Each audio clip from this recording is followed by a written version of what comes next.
Partner మీద ఎక్కువగా focus ఉంటుంది, కెరియర్ మీద అంత ఫోకస్ ఉంటుంది కదా, సో దాంట్లో ఎప్పుడు ఏం చేయాలి? ఇంకో యాక్టివిటీ మీద ఫోకస్ లేకుండా టైం దొరికితే చాలు ఇంకా నిన్న పార్ట్నర్తో టైం స్పెండ్ చేయాలి అనేసి అదొక ఎడిక్షన్ లాగా తీసుకెళ్ళిపోతా ఉంటారు. లాంగ్ టర్మ్ ఇంప్లికేషన్స్ ఉంటాయి దీనికి.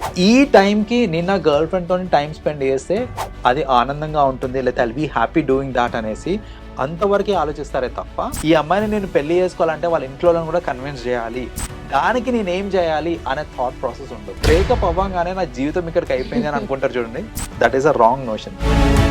Welcome to I dream. నా పేరు లుంబిని. కొత్తగా రిలేషన్షిప్ లోకి వచ్చిన తర్వాత ఫోకస్ అంతా పార్ట్నర్ మీదే ఉంటుంది. That's a known fact. కొత్తగా పెళ్ళైన వాళ్ళు కానీ, అంటే కొత్తగా లవ్ లో పడిన వాళ్ళు కానీ, ఇది over a period of time అలాగే అయిపోతే కెరియర్ మీద ఫోకస్ అనేది మిస్ అవుతూ ఉంటుంది.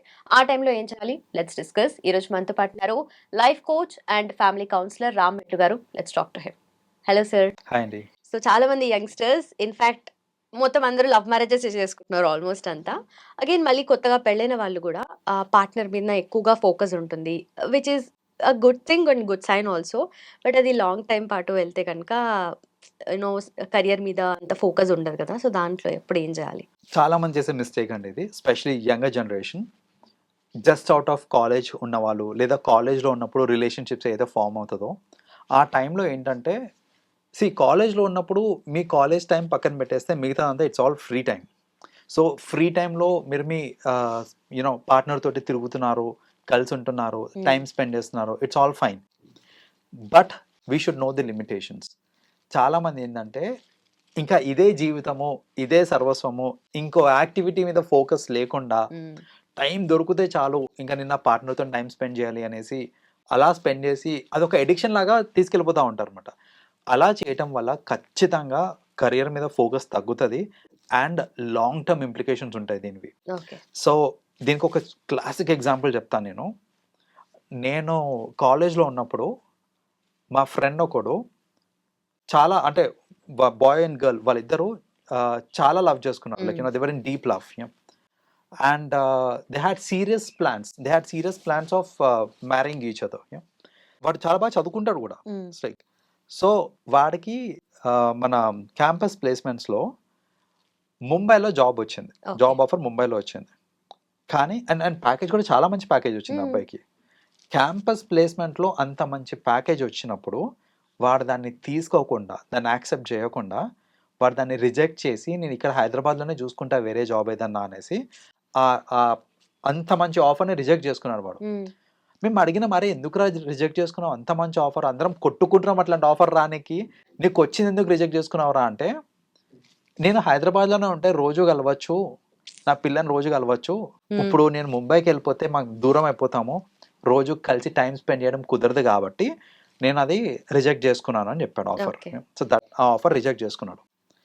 కట్ చేస్తే మా అండర్ గ్రాడ్ అయిపోయింది, 5 months అయిపోయింది, 6 months అయిపోయింది, 1 year అయిపోయింది, వీనికి జాబ్ వస్తలేదు. అంత మంచి జాబ్ ఆఫర్ వదులుకున్నాడు, వీనికి జాబ్ వస్తలేదు. ఆ అమ్మాయి she started her career. She ఏదో కంపెనీలో జాబ్ చేయడం స్టార్ట్ చేసింది, సంపాదిస్తుంది. ఈవెన్చువలీ ఇంకా ఆ అమ్మాయి ఒకరోజు అవన్నీ కలిసి, నాతో కాదు ఇంకా ఎన్ని రోజులు మేపాలి నిన్ను, నీ బండి ఖర్చుకి, నీ పెట్రోల్ ఖర్చుకి, నీ ఖర్చుకి అన్నిటికీ నేను ఇవ్వాలంటే నాతో కాదు, అండ్ మన లవ్ కూడా వర్కౌట్ కాదు, బికాస్ నేను ఏం చెప్పి ఒప్పిస్తా, మా ఇంట్లో ఇప్పుడు సంబంధాలు చూస్తున్నారు నాకు, నేను ఏం చెప్పి ఒప్పిస్తా, నువ్వేం చేస్తున్నావు నేను ఒప్పిస్తా అని ultimately she had to part ways from him. And ఇందులో ఇప్పుడు తప్పు ఎవరిది అని అంటే 100% ఆ అబ్బాయిదే తప్పు. ఆపర్చునిటీ వచ్చినప్పుడు, కెరియర్ ఆపర్చునిటీ వచ్చినప్పుడు వాడు ఒక్కటి ఆలోచించాల్సింది ఏంటిదని అంటే, నేను ఇంత మంచి జాబ్ని కొట్టేసి ఈ జాబ్ చేస్తుండగా నేను వాళ్ళ పేరెంట్స్ దగ్గరికి వెళ్ళి నాకు మీ అమ్మాయి అంటే ఇష్టము, నేను పెళ్ళి చేసుకుంటానంటే వాళ్ళకు కూడా ఒక కాన్ఫిడెన్స్ ఉంటుంది, అరే ఇంత మంచి జాబ్ ఉంది, ఫినాన్షియలీ సెటిల్డ్ ఉన్నాడు, అండ్ యూనో వచ్చి మరీ అడుగుతున్నాడు కాబట్టి బాగా చూసుకుంటారని ఒక కాన్ఫిడెన్స్ ఉంటుంది. ఇప్పుడు ఏ మొహం పెట్టుకొని అడుగుతారు వీడు, అడగాలన్నా కూడా అడగడానికి లేదు.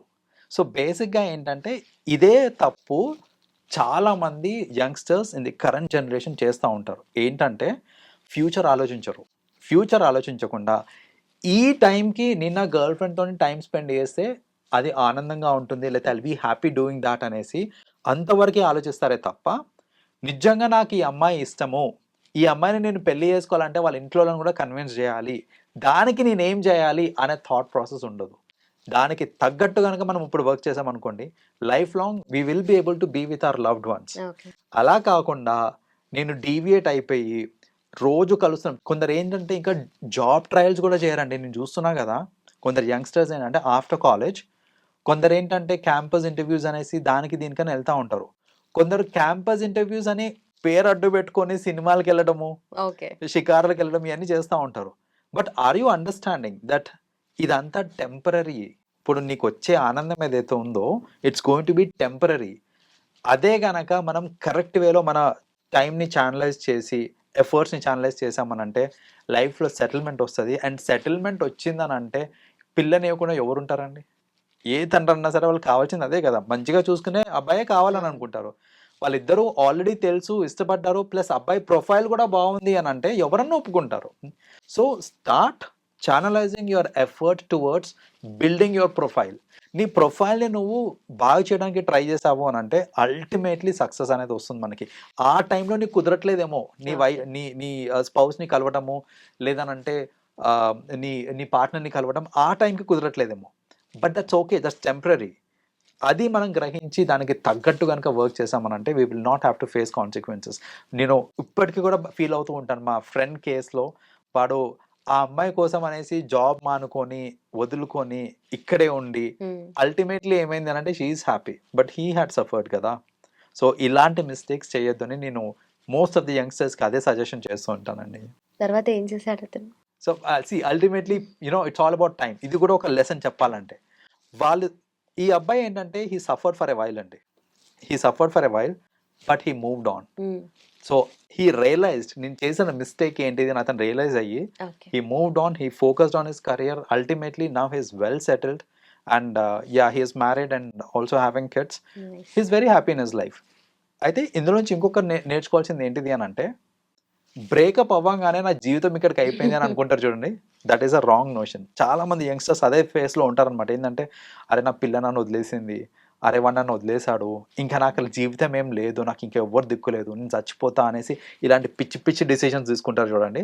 వాళ్ళందరికీ ఇది ఒక క్లాసిక్ ఎగ్జాంపుల్. ఏంటంటే అంత madly he was in love with her, but as things did not work out. కానీ వాడి లైఫ్ అక్కడికి ఆగలేదు. He moved on. తర్వాత he realise what is right what is wrong అనేసి, అండ్ దెన్ ఫోకస్ చేసుకొని he got back his career. It's not like he lost his life entirely over there. So this is another learning from the entire story అండి. So యువత కూడా అదే తెలుసుకోవాలి. ఏంటంటే breakup అయింది కదా, ఇంకా నా జీవితం ఇక్కడికి అయిపోయింది అనేసి డీలా పడిపోవడం కాదు. Take it as a challenge. Life is all about moving on. You move on and then focus on your career or your life. ఖచ్చితంగా will be happy in life అండి. అప్పుడు మనకి ఏంటంటే జరిగింది ఎంత పెద్ద ఇదన్నా కానివ్వండి, లాస్ అన్నా కానివ్వండి, మనకి ఏంటంటే ఫ్యూచర్కి వెళ్ళిన తర్వాత దాట్ విల్ బి నార్మలైజ్డ్. అంటే you will still be able to understand, అంటే దీనికోసమే ఈరోజు అంత కష్టపడ్డది నేను అనేసి మనకి ఆ రియలైజేషన్ అనేది వస్తుంది అనమాట. అతని కేసులో హ్యాపీ ఎండింగ్. అబ్సల్యూట్లీ అండి. దానండి, thank you so much. You welcome. And for more videos, Please subscribe to iDream. Please subscribe to iDream. Please subscribe iDream. And please subscribe to iDream. For more videos, subscribe to iDream. please like, share and subscribe to the channel. Congratulations, iDream. Subscribe to iDream. Subscribe to iDream. So subscribe to iDream Media. iDream ki iDream team andarki huge congratulations. Please subscribe iDream Media. Please subscribe to iDream. Subscribe iDream. Please subscribe to iDream. iDream అంటే నా కళల channel subscribe చేసుకున్న నోరు తిరుగుతలేదు, మీరైతే గంట గుర్తు కొట్టండి. For more such videos, please subscribe to iDream. Subscribe to iDream. Please subscribe to iDream. Please subscribe iDream Media. Please do subscribe to iDream. Please subscribe to iDream Media. For best entertainment and information, please subscribe iDream. And don't forget to subscribe to iDream.